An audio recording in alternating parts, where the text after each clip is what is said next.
Learning science মেহাদ YouTube চ্যানেলের পক্ষ থেকে সবাইকে স্বাগতম।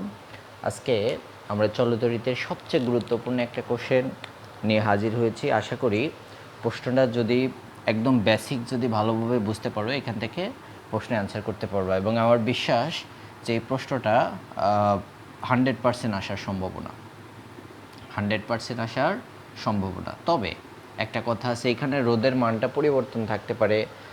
6 ohm, 3 ohm, 6 ohm, 3 ohm, 6 ohm, এই মানগুলোর পরিবর্তন থাকতে পারে। রোদের সংখ্যা বাড়াতে পারে। এবং এখানে বলা হয়েছে যে R2 এবং R4 এর মধ্যে দিয়ে প্রবাহিত বিদ্যুতের মান সমান হবে কি। তোমাকে R2 এবং R4 এই দুটার পরিবর্তে অন্য কিছু বলা থাকতে পারে, যে R1 এবং R5 এর মধ্যে দিয়ে তড়িৎ প্রবাহ সমান হবে কিনা, R3 অথবা R4 এর মধ্যে দিয়ে তড়িৎ প্রবাহ সমান হবে কিনা। আমি আশা করি যদি তোমরা আমার ক্লাসটা ভালোভাবে দেখো এবং ভালোভাবে সব কিছুকে উপলব্ধি করো, অবশ্যই বুঝতে পারবা। তবে প্রশ্নটা আসার সম্ভাবনা অনেক অনেক অনেক বেশি। অনেক অ্যানালাইসিস করে দেখেছি যে এই টাইপের প্রশ্ন আসার সম্ভাবনা এবার সবচেয়ে বেশি। তবে আমি আবারও বলছি যে রোদের সংখ্যা পরিবর্তন থাকতে পারে, রোদের মান চেঞ্জ থাকতে পারে।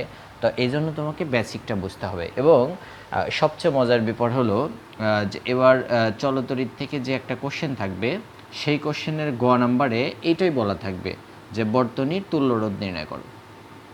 বর্তনীর তুল্যরোধ নির্ণয় করো, এই কথাটাই বলা থাকবে। হ্যাঁ, তো আমাদের সবগুলো প্রশ্ন, অর্থাৎ এই যাবৎ পর্যন্ত আমরা যতগুলো প্রশ্ন দেখেছি, সবগুলো প্রশ্নের ইন্ডিভিজুয়াল বলা আছে যে বর্তনীর তুল্যরোধটা কী করো, নির্ণয় করো। এখন আর ঘ নাম্বারে তোমার R2 এবং R4 এর মধ্যে পরিবর্তে অন্য যে কোনো কথা বলা থাকতে পারে। তো আমরা প্রথমে আগে বুঝতে হবে, আমরা যদি গ নাম্বার সমাধান করতে চাই, তাহলে দেখো আমাদের আগে বুঝতে হবে, মনে করো এই অংশটা নাই, এই অংশটা নাই। এখন আমরা নিশ্চিত বুঝতে পারছি যে এইটা, এইটা এবং এইটা, এই তিনটা কি আছে, সমান্তরাল আছে। তারপরে যদি চিন্তা করি যে এইটুকু অংশ নাই, তাহলে আমরা বলতে পারি এইটার এইটা কি আছে, সমান্তরালে আছে। কারণ এটা পজিটিভ নেগেটিভ, পজিটিভ নেগেটিভ, দুইটা পজিটিভ একটা বিন্দুতে মিলিত হয়েছে এবং দুইটা নেগেটিভও একটা বিন্দুতে মিলিত হয়েছে। তাহলে নিঃসন্দেহে বলতে পারি এই দুটোও কি আছে, সমান্তরালে আছে। পরে এই অংশটা নিয়ে আমাদের একটা মান বের হবে, এই অংশটা নিয়ে একটা মান বের হবে। পরে এই অংশটা আর এই অংশটা, দুটো অংশ আবার কি থাকবে, শ্রেণীতে থাকবে। তো আমরা কথা না বাড়িয়ে সামনের দিকে যাই। তো আমরা এখানে দেখতে পাচ্ছি কে কে আছে আমাদের এখানে। R1 তার মান বলা আছে 6 ওহম, R2 তার মান বলা আছে 3 ওহম, R3 তার মান বলা আছে 6 ওহম, R4 তার মান বলা আছে 3 ওহম, R5 তার মান বলা আছে 6 ওহম। তো আমরা ধরে নিলাম যে এই অংশটা নাই, তাহলে এই অংশটা প্রথম তিনটা, অর্থাৎ R1, R2 এবং R3, এই তিনটা সমান্তরাল আছে। তাহলে আমরা জানি 1/RP সমান 1/R1, 1/R2, 1/R3।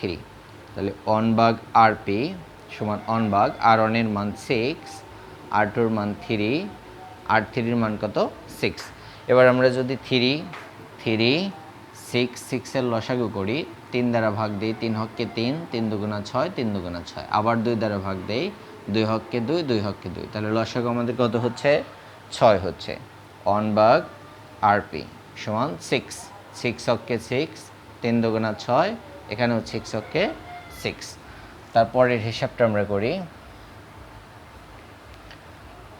1/RP সমান 2 আর একে 3 আর একে কত হয়, 4, ভাগ কত, 6। আবার আর গুণ করো, 4 গুণন RP সমান সমান 6, RP সমান সমান 6/4, RP সমান সমান, আমরা 6কে 4 দ্বারা ভাগ করব,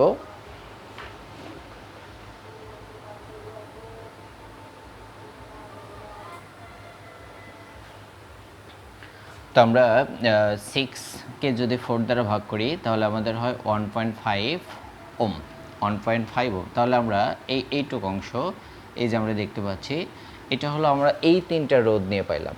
এরপরের অংশটা আসো, আবার এই দুটো অংশ আমাদের কি আছে, সমান্তরালে আছে। তাহলে লেখো আবার 1/RP সমান 1 এটা 4 নম্বর রোধ, এটা 5 নম্বর রোধ। তাহলে R4 যোগ 1/R5, এবার 1/RP সমান 1/R4 এর মান কত 3, 1/R5 এর মান কত 6, 1/RP সমান 3 আর 6 এর লসাগু কত 6, 3 দ্বারা 6কে ভাগ করো 2, 6 দ্বারা 6কে ভাগ করো 1, 1/RP, তাহলে 2 আর 1 3 ভাগ 6, আর গুণ করো 6, RP সমান 6/3, RP সমান 2।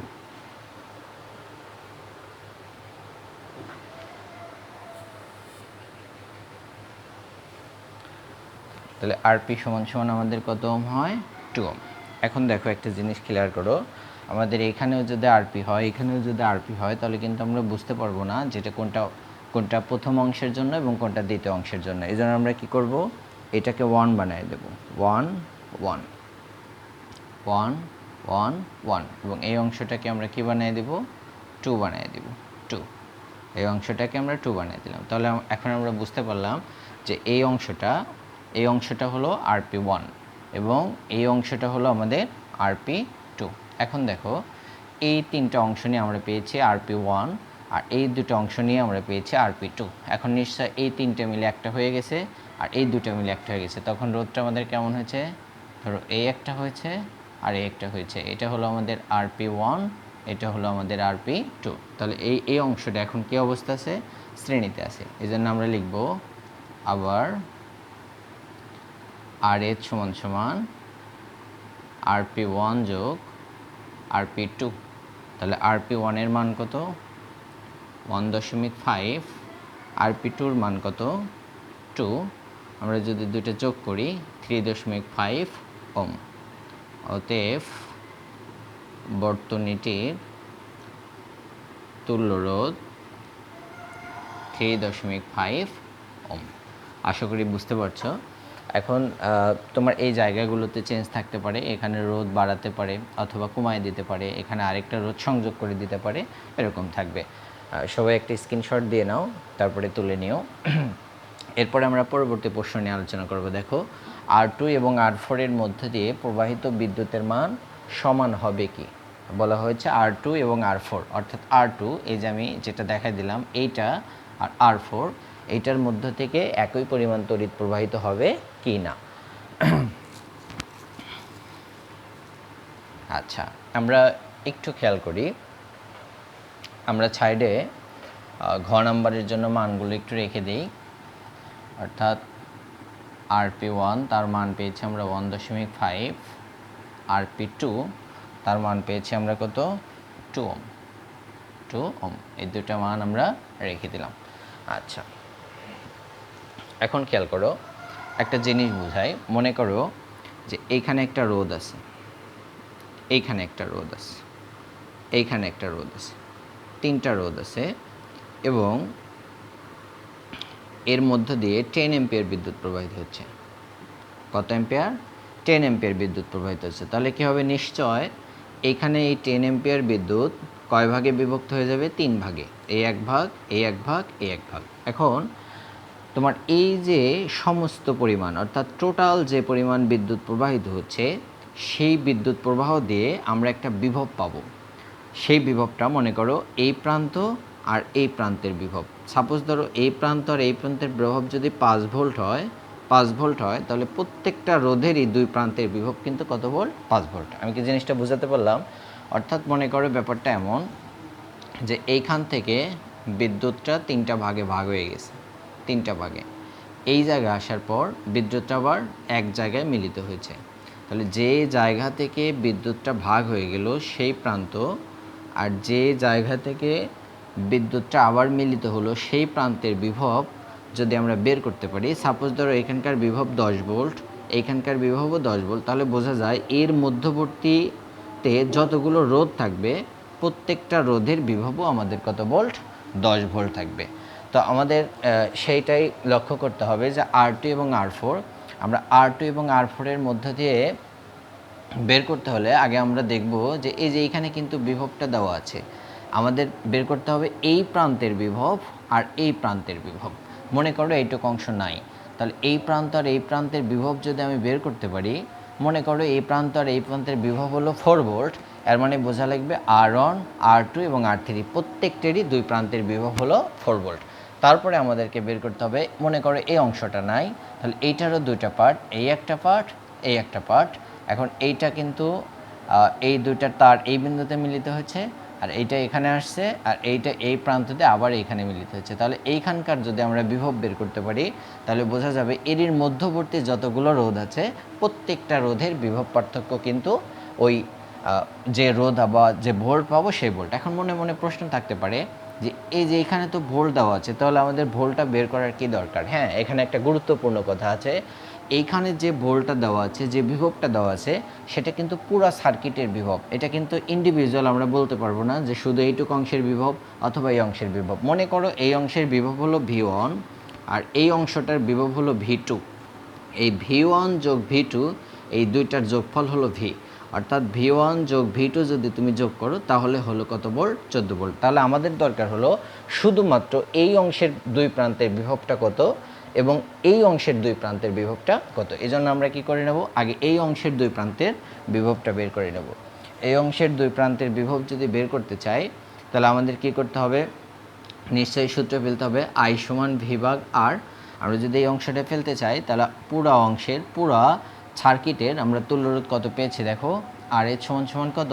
3.5। তাহলে পুরা সার্কিটের তুল্যরোধ হলো এখানে RS, তাহলে I সমান সমান V, এই যে পুরা সার্কিটের বিভব কত? 14, এবং RS এর মান আমরা কত পেয়েছি? 3.5। এবার I সমান সমান আমরা যদি 14কে, অর্থাৎ এই যে আমরা যে মানটা পাইলাম 14, সেটা যদি 3.5 দ্বারা ভাগ করি আমরা পাই হলো 4 অ্যাম্পিয়ার। কত অ্যাম্পিয়ার পাই? 4 অ্যাম্পিয়ার। এবং এই যে RS তার মান পেয়েছি আমরা কত? 3.5। এবং কোথা থেকে পেয়েছি? গ হতে পেয়েছি, গ হতে পাই। তাহলে আমরা বুঝতে পারলাম যে এই সার্কিটের মধ্যে দিয়ে টোটাল 4 অ্যাম্পিয়ার বিদ্যুৎ প্রবাহিত হচ্ছে। এখন এই 4 অ্যাম্পিয়ার বিদ্যুৎ এখানে আসছে, আসার পরে 3টা ভাগে ভাগ হয়ে গেছে। এখন যেহেতু টোটাল সার্কিটের মধ্য দিয়ে 4 অ্যাম্পিয়ার বিদ্যুৎ প্রবাহিত হচ্ছে, সুতরাং এই 4 অ্যাম্পিয়ার বিদ্যুতের মধ্য থেকে আমরা কি করব? এই দুই প্রান্তের বিভবটা আগে বের করে নিব। তাহলে আমরা লিখব যে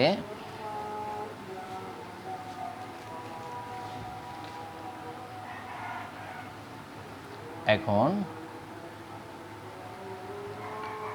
R1 R2 R3 এর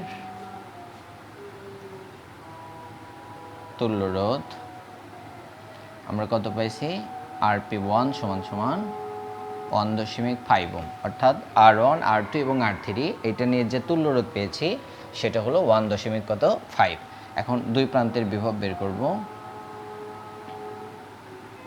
দুই প্রান্তের, বা এভাবে লিখতে পারো, RP1 এর দুই প্রান্তের বিভব I সমান সমান V ভাগ R। এখন I এর মানটা আমরা কত পেয়েছি? 4 অ্যাম্পিয়ার।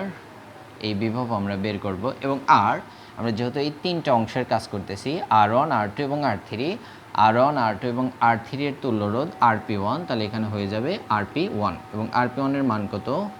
1.5। V সমান 4 গুণন 1.5, V সমান সমান 6 ভোল্ট। অর্থাৎ আমরা বুঝতে পারলাম যে এই অংশটা এটা হলো 6 ভোল্ট, এবং এই অংশটা এটা হলো কত ভোল্ট? 6 ভোল্ট। অর্থাৎ এই অংশটা এবং এই অংশটা, এই দুই প্রান্তের বিভব আমরা পাইলাম 6 ভোল্ট। এর মানে কি? এর মানে হলো R1 এর দুই প্রান্তের বিভব 6 ভোল্ট, R2 এর দুই প্রান্তের বিভবও 6 ভোল্ট, R3 এর দুই প্রান্তের বিভবও কত ভোল্ট? 6 ভোল্ট। যেহেতু আমাকে বলা হয়েছে R2, সুতরাং আমরা এখান থেকে অ্যাকসেপ্ট করব R2। তাহলে R2 এর দুই প্রান্তের বিভব, তাহলে V2, যেখানে R2 আমরা V2 লিখলাম, V2 সমান সমান 6 ভোল্ট। সুতরাং R2 এর মধ্য দিয়ে তড়িৎ প্রবাহ I সমান সমান V ভাগ R। যেহেতু R2, তাহলে এখানে হবে I2, এখানে হবে V2, এখানে হবে R2। I2 সমান V2 এর মান কত পেলাম? 6, R2, এবং R2 এর মান কত দেখো? 3, এবং I2 সমান সমান 3 দুগুণা 6, 2 অ্যাম্পিয়ার। অর্থাৎ আমরা বুঝতে পারলাম R2 এর মধ্যে দিয়ে 2 অ্যাম্পিয়ার তড়িৎ প্রবাহিত হচ্ছে। R2 এর মধ্য দিয়ে 2 অ্যাম্পিয়ার তড়িৎ প্রবাহিত হচ্ছে। এবার যেটা বলছিলাম, যদি এখানে R2 এর পরিবর্তে R1 থাকতো, তাহলে কিন্তু R1 এরও দুই প্রান্তের বিভব পার্থক্য আমরা কত হতো, এই 6 ভোল্ট হতো। আমরা এখানে লিখতাম R1 এর দুই প্রান্তের বিভব কত ভোল্ট, 6 ভোল্ট। তাহলে R1 এর মধ্যে দিয়ে তড়িৎ প্রবাহ এখানে লিখতাম I1 সমান V1 ভাগ R1। এই যে R1 এর মান কত, 6, তখন কি আমরা 6কে 6 দ্বারা ভাগ করতাম, তখন রেজাল্ট আমাদের কত দাঁড়াতো, 1 দাঁড়াতো। ঠিক আছে, বিষয়টা এমন। তাহলে যদি আমরা বেসিকটা বুঝতে পারি, এই যে এখানে R2-র পরিবর্তে যদি R1 বলে, R3 বলে, নো প্রবলেম। আমরা শুধুমাত্র কি করব, যদি R1 বলে এখানে R1 ইউজ করব, যদি R1 বলে এখানে R1 ইউজ করব, যদি R3 বলে তাহলে আমরা এখানে R3 ইউজ করব, এখানেও কিন্তু আমরা কত ইউজ করব, R3 ইউজ করব। আশা করি বুঝতে পারছো। এবার দেখো আরেকটা প্রান্ত আছে, সেটা কোনটা, R4। তাহলে ধরো এবার এই অংশটুকু নাই, এই অংশটুকুর তুল্যরোধ R4 মানে কি, R4 এর সাথে কানেকটিভ আছে এই অংশটুকু, এবং এই অংশটার আমরা কি করব, দুই প্রান্তের বিভব বের করব। তাহলে R4 ও R5 এর তুল্যরোধ RP2, এই যে RP2 এর মান আমরা কত পেয়েছি, 2 ওহম। তাহলে RP2 এর দুই প্রান্তের বিভব আমরা কি জানি, I সমান V ভাগ RP2। এবং দেখো এখানে I এর মান টোটাল কিন্তু কত অ্যাম্পিয়ার, 6। এই যে আমরা I এর মান টোটাল কিন্তু আমাদের 4 অ্যাম্পিয়ার, এই হলো 4 V, এবং RP2 এর মান হলো 2, V সমান 4 দুগুণে কত, 8 ভোল্ট। এবং আমরা কিন্তু দেখলাম যে এই অংশটুকু, অর্থাৎ এই অংশটুকু, এর দুই প্রান্তের বিভব কিন্তু আমরা পাচ্ছি কত ভোল্ট, 8 ভোল্ট। যেহেতু এই অংশটার মধ্যে শুধুমাত্র সংযুক্ত আছে R4 এবং R5, তাই আমরা বলতে পারি যে R4 এর দুই প্রান্তের বিভব পার্থক্য কত ভোল্ট, 8 ভোল্ট, অথবা R5 এর দুই প্রান্ত কত ভোল্ট, 8 ভোল্ট। কিন্তু আমাদেরকে যেহেতু বলা হয়েছে এখানে R4, তাই আমরা লিখব যে সুতরাং R4 এর দুই প্রান্তের বিভব পার্থক্য কত ভোল্ট, R4 মানে কি, এখানে V4 কত ভোল্ট হচ্ছে, 8 ভোল্ট। তাহলে R4 এর মধ্য দিয়ে তড়িৎ প্রবাহ I4 মানে I সমান সমান V ভাগ R। তাহলে এখানে 4 হবে, এখানেও 4 হবে, এখানেও 4 হবে। এবার দেখো I4 এবং V4 এর মান আমরা কত পেয়েছি, 8। R4 এর মান আমরা কত পেয়েছি, 3। I4 সমান, এবার 8কে যদি আমরা 3 দ্বারা ভাগ করি, 2.67 এত অ্যাম্পিয়ার। তাহলে দেখো এই যে এখানে আমরা I4 এর মানটা পাইলাম, এবং I2 এর মান পেয়েছি আমরা 2 অ্যাম্পিয়ার, এবং I4 এর মান পেয়েছি আমরা 2.67 অ্যাম্পিয়ার। তাহলে R2 এবং R4 এর মধ্যে দিয়ে কি একই পরিমাণ বিদ্যুৎ প্রবাহিত হচ্ছে, হচ্ছে না। তাহলে আমরা লিখতে পারি, যেহেতু R2 not equal to R4, তাই R2 ও R4 এর মধ্য দিয়ে সমান বিদ্যুৎ প্রবাহিত হচ্ছে না। আশা করি নিশ্চয় তোমরা বুঝতে পারছো এবং খুব ক্লিয়ার। দেখো আমি কিন্তু একটু আগেই বলছিলাম যে এই যে বিভব, আমরা আবার কেন বিভব বের করলাম, এই বিভবটা হলো সমস্ত সার্কিটের বিভব। এবং দেখো আমরা এই অংশটার বিভব পেয়েছি কত ভোল্ট, 6 ভোল্ট, এবং এই অংশটার বিভব পেয়েছি কত ভোল্ট, দেখো এখানে যদি 6 ভোল্ট পেয়েছি আমরা এই অংশটার বিভব, আর এই অংশটার বিভব পেয়েছি কত ভোল্ট, 8 ভোল্ট। তাহলে আমরা যদি 6 আর 8 যোগ করি, তাহলে টোটাল কত ভোল্ট হচ্ছে, 14 ভোল্ট। এই যে দেখো এখানে 14 ভোল্ট আছে, কি মজার বিষয়। অর্থাৎ আমাদের এই 14 ভোল্ট বিভব দুইটা ভাগে ভাগ হয়ে গেছে। ভাগ হওয়ার পরে সেই দুইটা প্রান্তের আলাদা আলাদা আমরা বিভব বের করছি, করে এই অংশটার তুল্যরোধ, এই অংশটার তুল্যরোধ আমরা নির্ণয় করছি। এখন দেখো যদি এখানে R5 এর কথা বলা হতো, এখানে যদি R5 এর কথা বলা হতো, নিশ্চয় যেহেতু এইটার দুই প্রান্তের বিভব পেয়েছি আমরা 8 ভোল্ট, এর মানে R5 এরও বিভব আমরা কত পেয়েছি, ওই 8 ভোল্টই পাবো। তাহলে আমরা লিখতাম এখানে R5 এর দুই প্রান্তের বিভব পার্থক্য 8 ভোল্ট। তাহলে R5 এর মধ্যে দিয়ে তড়িৎ প্রবাহ, এখানে I5 হতো, এখানে V5 হতো, এখানে R5 হতো, এবং V5 এর মানও কিন্তু কত হতো, 8 ভোল্ট হতো। কিন্তু R5 এর মান তখন কত হতো, 6 হতো, তখন 8কে আমরা 6 দ্বারা ভাগ করতাম। আশা করি বুঝতে পারছো। এবং আমার বিশ্বাস যে এই অঙ্কটা বা এই প্রবলেমটা যদি তোমরা সলভ করতে পারো, এখান থেকে একটা প্রশ্ন অ্যান্সার করতে পারবা। কারণ শুধুমাত্র হয়তো রোদ চেঞ্জ থাকবে, রোদের মানগুলো চেঞ্জ থাকবে, হ্যাঁ। এবং এই অঙ্কটা অনেকবার একদম বেসিক সহ প্র্যাকটিস করবা, যেভাবে বোঝালাম ইনশাল্লাহ বোঝার কথা। তারপরে যদি কারো সমস্যা হয়ে থাকে আমাদের কমেন্ট বক্সে গিয়ে কমেন্ট করো, আবারও বোঝানোর চেষ্টা করব ইনশাল্লাহ। এবং সবচেয়ে মজার বিষয় হলো, যারা এসএসসি পরীক্ষার্থী আছো, এসএসসি পরীক্ষার্থী 2025 সালের, অর্থাৎ যারা 2025 সালের এসএসসি পরীক্ষার্থী আছো, তাদেরকে আমরা কেমিস্ট্রিতে, এটা তো ফিজিক্স পড়ালাম, কেমিস্ট্রিতে পুরো বই থেকে আমরা 20টা সৃজনশীল দিয়েছি, 20টি সৃজনশীল সাজেশন দিয়েছি। এবং এই 20টা সৃজনশীল যদি কেউ সমাপ্ত করতে পারো, অর্থাৎ শেষ করতে পারো বেসিক সহকারে, তাহলে আশা করি অ্যাটলিস্ট এখান থেকে 5 থেকে 6টা প্রশ্ন অ্যান্সার করার মতো সামর্থ্য তোমার থাকবে। আর যারা এই সাজেশনগুলো নিতে চাও, তারা আমাদের ইউটিউব চ্যানেলে গিয়ে সাবস্ক্রাইব করো, কমেন্ট করো, আমরা সাজেশনগুলো দিয়ে দেবো। অলরেডি আমার যে ব্যাচ আছে, এসএসসি 2025 সালের ব্যাচ আছে, তাদেরকে অলরেডি সাজেশনটা দিয়ে দেওয়া হয়েছে। যারা এখন পেতে চাও তারা ইউটিউব চ্যানেলে গিয়ে সাবস্ক্রাইব করে রাখো। আশা করি সবাই বুঝতে পারছো। আজকে এই পর্যন্ত থাকলো। সবাই ভালো থাকো, সুস্থ থাকো। এবং তোমাদের জন্য আরেকটা দিক নির্দেশনামূলক কথা বলি। এসএসসি যারা পরীক্ষার্থী 2025 সালের, এবার তুলনামূলক একটু ডিফিকাল্ট কোশ্চেন হবে প্রতিবারের তুলনায়। সেক্ষেত্রে তোমাকে প্রত্যেকটা অধ্যায় যদি তোমরা ধরে ধরে শেষ করতে চাও তাহলে পারবে না। বিশেষ কিছু অধ্যায়কে তোমাকে সিলেক্ট করতে হবে, হ্যাঁ। কারণ প্রশ্ন থাকবে 8টা, তোমাকে অ্যান্সার করতে হবে 5টা। বিশেষ কিছু অধ্যায় আছে, তোমাদের ফিজিক্সের টোটাল 13 কি 14টা অধ্যায় আছে।